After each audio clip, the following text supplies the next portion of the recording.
Okay, Anthony Bourdain. I do follow the Anthony Bourdain fan club. I'm a huge fan of Anthony Bourdain. But this right here, I happen to believe that everybody in this world at one point in their life needs an ass kicking. It is an enlightening experience getting your ass kicked. When I got mine, I didn't enjoy it, but it was a learning experience. Mwah! Chef's kiss. Rest in peace, Anthony. That is a great quote.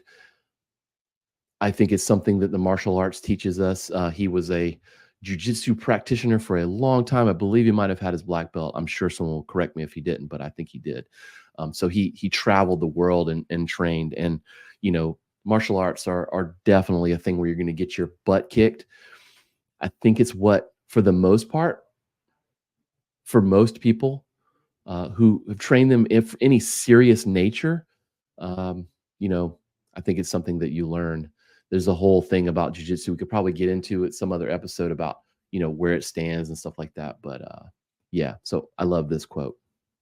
So this next one's kind of interesting. It's this self-defense for, let's see if we can get the translation here.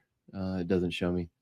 So it's like female martial arts, women's martial arts, using judo from like the 60s or whatever. If you know anything about judo, you know that it's the art of using someone's energy against them, sort of the idea. And I've seen a few of these things where it's like, old timey self defense and stuff. And I think that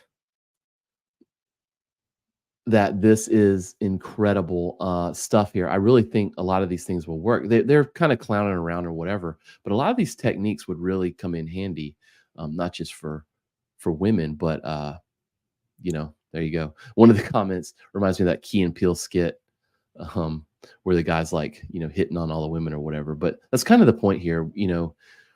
Something I think about a lot is that women self defense most of the time is taught by dudes, and women's self-defense needs and thoughts are really quite different from men. They're going to find themselves in different situations, and if you're a man, if you're a dude out there teaching self-defense, talk to some women like who might be your students or whatever. Go through it and try to figure some things out and pressure test some things that they may tell you that they may find themselves, scenarios they may find themselves in. I think you'll find it very helpful.